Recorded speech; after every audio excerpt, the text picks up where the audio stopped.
your advice in the studio world, the mindset that you must obtain to deliver the consistency, and how to what are the little gems of wisdom to be the most successful if people want to get called for that kind of work, you know? Yeah, it's very interesting. It's a loaded question. I mean, I'm still trying to answer that question myself. I mean, every day is an ongoing lesson in playing music. I mean, whatever situation you find yourself in as a musician, it's funny.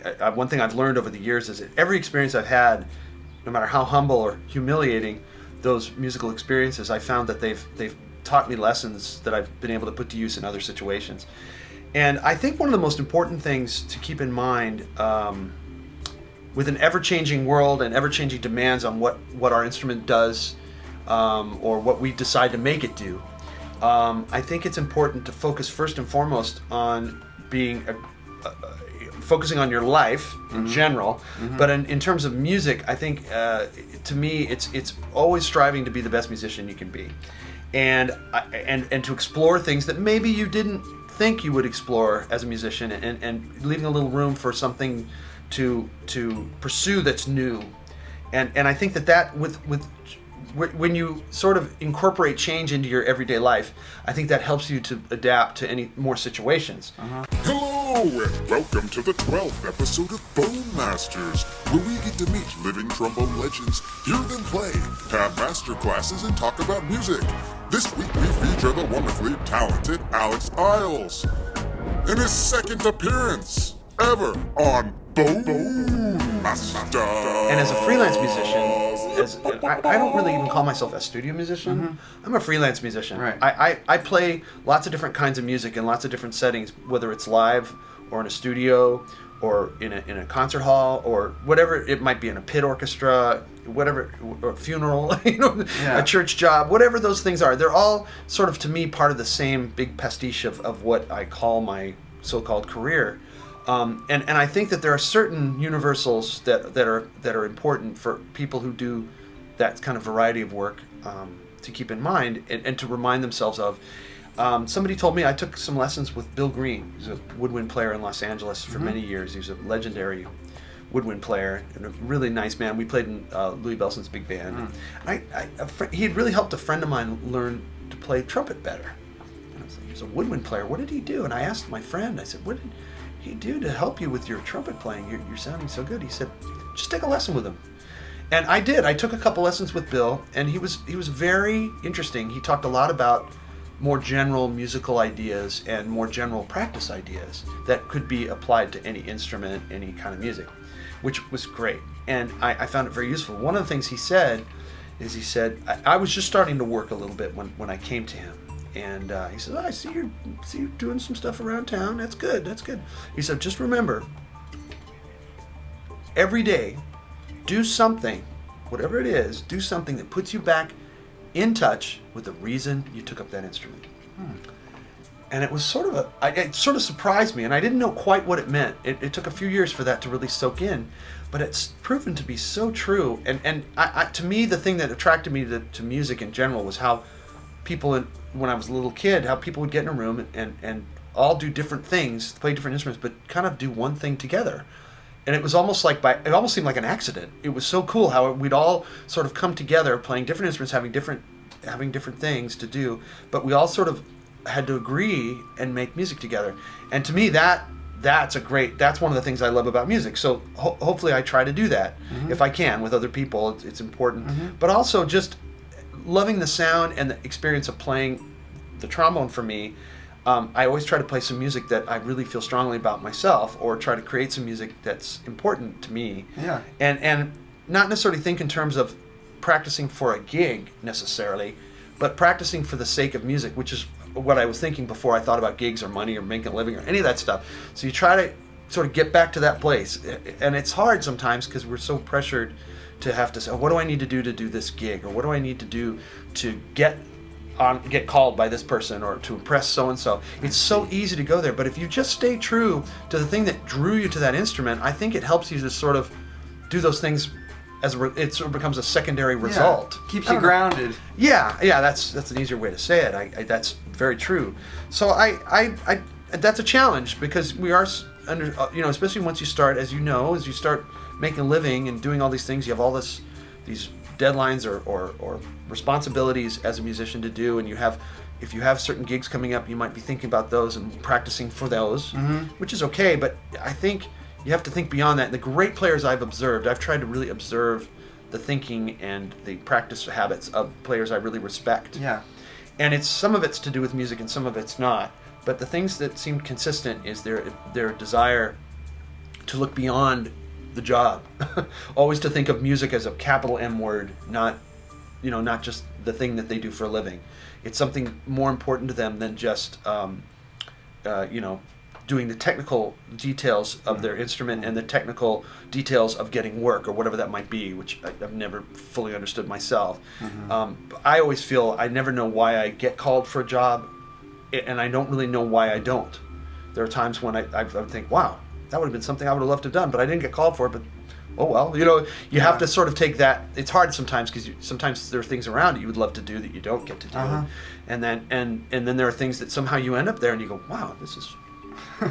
I'm at this thing, Right. And so it's always a balance. Yeah, but to answer your question more, I think musicianship is something that is such a huge challenge and exciting subject to pursue, and those are the things that, as far as what you offer musically, it's the people who I think don't just sit back on their laurels and sort of just work on what they need to work. But they look at music as something more important than that. The big picture. Yeah, and somebody like Bill Reichenbach to me is a great embodiment of that, of someone I know, because he's always thinking about other things musically and pursuing things musically, and he has very serious commitment to musical things outside of all the great work that he's done over the years. And then there's other people too. I mean, all the great players I hear in town or get the privilege to work with, they all see music as something beyond just that day. And it's and I think it's hard when you're coming up and it's sort of everybody's curious about how to get an opportunity to do these other sorts of things. Well, almost everyone who's doing it was less concerned about getting into that particular job than they were about music in general, because that's what got them there. In the that's first place, is the focus on. It's a byproduct. I think it's funny with musicians. Maybe it's not like other professions. I think your working opportunities very often are a byproduct of your commitment to music and your musicianship. Obviously, people need to be reliable and confident in certain kinds of have certain musical skills that they've developed, for sure. But I think beyond that, it's the momentum of that is what really carries people into certain playing situations. I mean, it's part of it's being overqualified. I think that's in certain areas you definitely find people that are overqualified for a lot of the sort of work that they might have to do. That whole 90% boredom, 10% terror formula is very true. Yeah. Most decent musicians can do most of the work that the top call players will do. But it's that small percentage that makes or breaks that difference, and to me that's people's commitment to music that makes the difference. So there's no formula. Everybody I know working as a freelance musician or specifically in the studios, they've all come at it from different angles. They have different experiences and different skill sets that they bring to the table, yet the skill sets that are usually demanded in that situation are fairly common, regardless of someone's stylistic strengths or so it's... As far as a trombone player, you recommend always having a larger bore with you when you get called for a date and a bass trombone just in case, or what do you recommend? Well, for most freelance work, I do. I have most of my horns with me. I think because I have a real love and connection to small bore playing from playing jazz and commercial music. That's usually present, but the way the trend with most, particularly like movies and video games and most media that we do, music that you'll do, it tends to be more of an orchestral style. So I tend to also have my large bore instrument too. What is that, 547? Yeah, I use I'm right now I'm playing a Bach 42. Okay. An old Bach 42. So you recommend freelancers to They always should have a become- 547 Yeah. and a small bore? I think it's a good idea to have as much familiarity with those two instruments if you're a tenor trombone player. and also the bass trombone, because so much of the writing that people like to use is they write a lot for multiple bass trombones.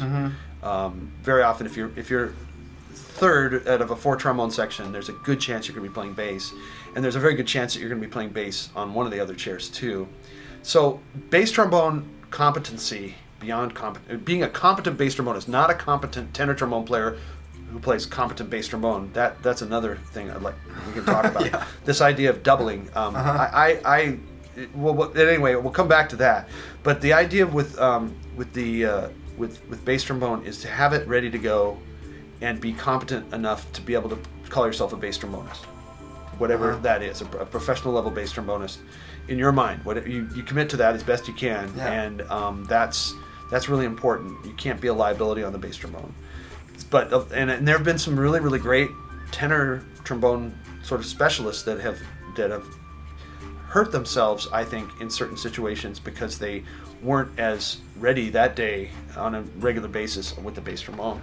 So I think those three instruments... They owned a bass trombone. Yeah. Well, there's one below owner, and that's borrower. So that's okay, good. A couple of those sometimes too. So they put themselves at a huge disadvantage. But I think just if you have a familiarity with different kinds of music, the equipment kind of determines your familiarity with that music. Because if you really want to play in an orchestra on a level that's pretty serious, you're in all likelihood you're going to be playing a large bore instrument as part of your musical makeup. Hey everybody, Paul here, and thanks for tuning into the 12th episode of Bone Masters.